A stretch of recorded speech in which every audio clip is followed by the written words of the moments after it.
বিসমিল্লাহির রহমানির রহিম। আসসালামু আলাইকুম ওরহমতুল্লাহি ওবারাকাতুহু। Welcome back to my channel. আমার প্রিয় প্রিয় আপু ভাইয়ারা, আপনারা সবাই কেমন আছেন? আজকে আমার পেয়ারা গাছ থেকে একটা পেয়ারা পেড়ে নিব। আর এই যে এই পেয়ারাটা হচ্ছে থাই পেয়ারা। আর এই পেয়ারাটার ভেতরটা হচ্ছে লাল। তো আগেও তো আপনাদের সাথে শেয়ার করেছিলাম। আর মাধবী পেয়ারা যেটা আমাদের বাগানে আছে, তো সেটার ভেতরেও লাল হয়। তবে এই পেয়ারা, আমার গাছের এই পেয়ারাগুলো খেতে বেশি মজা, বেশি মিষ্টি। আর মাধবী পেয়ারাগুলো একটু কম মিষ্টি, তো ওইটাও মজা। তবে আমার গাছের পেয়ারাগুলো বেশি মজা আর কি, এই ছাদ বাগানের পেয়ারা। আর এখানে এই যে রেইন লিলি গাছে আবারও অনেকগুলো কলি এসেছে। আর আমার প্রিয় প্রিয় আপু ভাইয়ারা, আশা করছি মহান আল্লাহ তাআলার অশেষ রহমতে আপনারা সবাই ভালো আছেন। আমরাও আলহামদুলিল্লাহ মহান আল্লাহ তাআলার অশেষ রহমতে ভালো আছি। আর আজকে সকালে নাস্তায় থাকছে হলো যে সবজি, তারপরে এখানে যে মুরগির গিলা কলিজা দিয়ে আমি আলু দিয়ে ঝোল করেছি, আর সেই সাথে পরোটা তৈরি করে নিয়েছি। তো এইগুলো হচ্ছে আজকে আমাদের সকালের নাস্তা। আর সবজিটা করেছিলাম আমি পেঁপে দিয়ে, ডিম দিয়ে একটা সবজি করেছিলাম। আর একটু বেশি করে পরোটা করে নিয়েছি, যেহেতু বাচ্চারা সবাই নাস্তা করবে। আর এটা হচ্ছে শুক্রবার সকালবেলা আর কি, এটা শুক্রবার সকালবেলা আমি নাস্তাটা তৈরি করেছিলাম।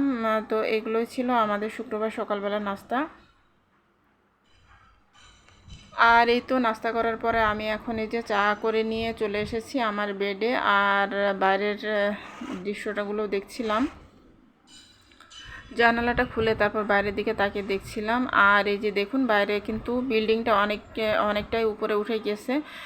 বিল্ডিংটা তো ছিল দোতলা, তো এখন 4তলা পর্যন্ত কিন্তু কমপ্লিট করে ফেলেছে।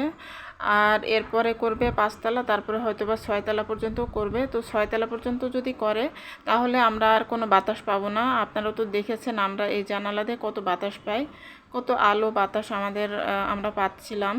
কিন্তু এই বিল্ডিংটার কারণে হয়তোবা আমরা আর কোনো আলো বাতাস পাবো না যদি 6তলা পর্যন্ত করে। তো আসলে অনেক বেশি কষ্ট লাগতেছে, অনেক বেশি খারাপ লাগতেছে আসলে। কারণ আমরা এই বিল্ডিংয়ে এসেছি 8 বছর হলো। তো 8 বছর ধরে আমরা আমাদের এই বাসায় থাকি। তো 8 বছর ধরে আমরা অনেক সুন্দর বাতাস পাচ্ছি। আমরা রুমের মধ্যে বসলেই, আমার বেডরুমে বসলে এত সুন্দর বাতাস, আর আমার মেয়েদের রুমে বসলেও অনেক সুন্দর বাতাস পাই। তো এখানে এই যে যে পেয়ারাটা আমি পেড়ে এনেছিলাম, তো সেই পেয়ারাটা আমি কেটে নিয়েছি। আর এই যে দেখুন ভেতরটা কতটা সুন্দর। আর এই পেয়ারাটা খেতে এতটা মিষ্টি, মানে কি বলবো, অনেক মজা আর অনেক মিষ্টি। তো যাই হোক, এখন এই যে আমি ছাদ বাগান থেকে আগে কিছু আর কি শাক তুলেছিলাম। এখানে কলমি শাক, তারপরে পুঁই শাক, এগুলো তুলেছিলাম। তো এটা অবশ্য বেশ কয়েকদিন আগের ভিডিও, তো এই ভিডিওটা শেয়ার করা হয়নি। তো এই কারণে আজকে শেয়ার করে দিচ্ছি। তো এখানে এই যে কলমি শাক আর পুঁই শাক, আমার ছাদ বাগানে আসলে কলমি শাক আর পুঁই শাক যখন হয় তখন আমি তুলে নিয়ে আসি। নিয়ে আসার পরে, কারণ আমার দুইটা শাকই আছে, কলমি শাক আর পুঁই শাক, এই দুইটা শাকই আমার ছাদ বাগানে আমি লাগিয়েছি। তো যখন হয় তখন আমি দুইটা শাক একসাথেই তুলে আনি। আনার পরে হয় আমি এই যে মাছ দিয়ে এরকম করে ঝোল ঝোল করে রান্না করতেছি আজকে। আর এর আগে একদিন আপনাদেরকে দেখিয়েছিলাম যে আমি ভাজি করেছিলাম। তো আসলে এক এক সময় এক একভাবে করে থাকি আমার এই ছাদ বাগানের শাকগুলো। তো এই শাকগুলো তো এটা অনেক টাটকা আর ফ্রেশ, তো এই কারণে আসলে যেভাবে রান্না করি না কেন খেতে খুবই মজা লাগে। তো আজকে আমি এই যে মাছ দিয়ে ঝোল করে নিচ্ছি দুপুরবেলা। আর রাতের বেলা আমি ভুড়ি ভাজি করব, বা ভুড়ি ভুনা আর কি যেটা বলে সেটা করব।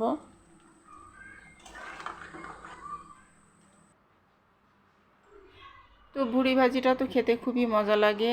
আর আমার বাসার তো আমার হাজবেন্ডেরও পছন্দ, আমার পছন্দ, আর আমার বড় মেয়ে বেশি পছন্দ করে, ছোট মেয়েও খায়। তবে আমার ছেলে একদমই খেতে চায় না। তো আমরা আর 4জন খাই। তো রাতের বেলা আমি আজকে ভুড়ি ভুনা করব, তো সেই রেসিপিটাই আজকে আপনাদের সাথে শেয়ার করব। আর এইখানে এই যে আমার মাছের তরকারিটা হয়ে গিয়েছে, আর আমার হাজবেন্ড আগেই খেয়ে নিয়েছেন। তো খাওয়ার পরে আর কি এতটুকু আছে। আর এই তো সুন্দর আকাশ, যেদিন ওয়েদার ভালো ছিল ওই দিন আমি কিছু আর কি রেকর্ড করে রেখেছিলাম, সেগুলো এখন শেয়ার করছি। আর এখনকার ওয়েদার তো অনেক বেশি খারাপ, একদমই মেঘলা আবহাওয়া। তো এই তো সন্ধ্যার পরে এখন চলে এসেছি আমি রান্নায়, একবারে রান্নাটাই শেয়ার করব আজকে, যেহেতু ভিডিওটা একটু মানে বড় হয়ে গিয়েছে। তো এই কারণে আসলে অন্য কিছু আর শেয়ার করলাম না, একবারে রান্নাটা শেয়ার করতেছি। তো ভুড়ি ভুনাটা আজকে আমি আসলে করব একটু অন্যভাবে। তো যেভাবে গরুর মাংস রান্না করা হয় আমি সেভাবেই করব, হাতে মেখে করব। তো এটা আমি নতুনভাবে ট্রাই করতেছি আজকে। তো আমি নর্মালি অন্যভাবে করি, তো আজকে আবার আমি মানে নতুন একটি রেসিপি মাথায় আসলো, তো আমি এভাবে করছি। তো আপনাদের কাছে কেমন লাগবে আপনারা চাইলে জানাতে পারেন। আসলে এক একজন এক একভাবে করে থাকে। তো আমি এখানে যে ভুঁড়িগুলো আর কি বের করে নিয়েছি, আগে বের করে নিয়ে তারপর খুব ভালোভাবে ধুয়ে নিয়েছি। তারপরে আমি ভুঁড়ির মধ্যে পরিমাণ মতো পেঁয়াজ কুচি দিয়ে দিয়েছি, তারপরে আদা বাটা, রসুন বাটা, তারপরে এখানে যে পেঁয়াজ, দারুচিনি, এলাচ এগুলো আমি পেস্ট করে রেখেছিলাম সেটা দিয়ে দিয়েছি। তারপরে কয়েকটা আস্ত কাঁচামরিচও দিয়ে দিয়েছি। আর এখন এই যে আমি লবণ দিয়ে দিচ্ছি, তারপরে হলুদের গুঁড়া দিয়ে দিচ্ছি, তারপরে মরিচের গুঁড়া দিয়ে দেব।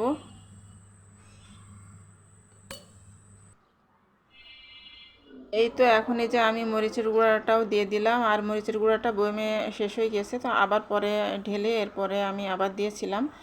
আর এখন এই যে আমি জিরার গুঁড়া দিয়ে দিচ্ছি পরিমাণ মতো, আর সেই সাথে আমি গরম মশলার গুঁড়াটাও দিয়ে দেব। তো গরম মশলা আস্ত দিব না, আমি গুঁড়াটাই দেব। তো এখন আমি গুঁড়াটা দিচ্ছি কিছুটা, আর নামানোর আগ দিয়ে আবারও দিব জিরার গুঁড়া আর গরম মশলার গুঁড়া। আর এই তো আমি গরম মশলার গুঁড়াটাও দিয়ে দিলাম, দিয়ে তারপরে এর মধ্যে এখন আমি পরিমাণ মতো সরিষার তেল দিয়ে দেব, দিয়ে তারপর হাতে মেখে নিব খুব ভালোভাবে। তো আসলে ডিফারেন্টভাবে আজকে রান্না করেছি ভুড়িটা, তো খেতে কিন্তু অনেক বেশি মজা হয়েছিল। তো এই তো হাতে আমি খুব ভালোভাবে মেখে নিব, নিয়ে তারপরে আমি প্রেশার কুকারে সিদ্ধ বসিয়ে দেব। তো প্রেশার কুকারে কষানোর কোনো দরকার নেই, কষাবো না, জাস্ট আমি এভাবে করে হাতে মেখে তারপরে পানি দিয়ে প্রেশার কুকারের মধ্যে আর কি বসিয়ে দেব।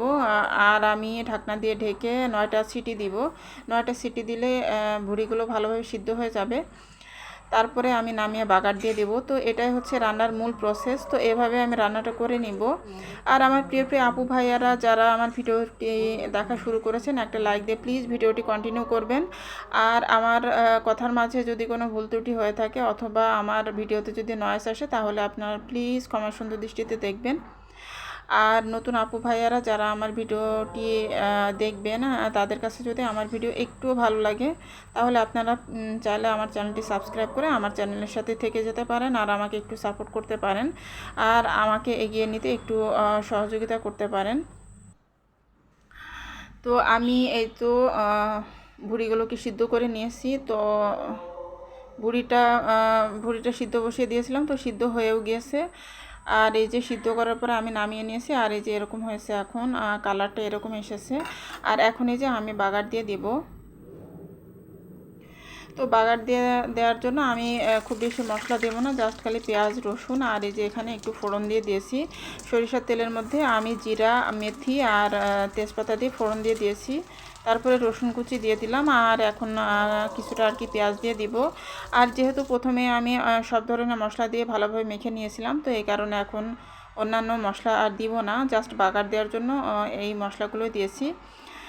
তো এখন এই যে আমি এগুলো ভালোভাবে ভেজে নিব, নিয়ে তারপর লালচে করে আর কি হালকা লালচে করব, খুব বেশি কড়া করে ভাজবো না, হালকা লালচে করে ভেজে তারপরে আমি যে বড়িটা সিদ্ধ করেছি সেটা দিয়ে দিব, দিয়ে তারপরে নাড়াচাড়া করে এরপর একদমই ভাজা ভাজা করে নিব।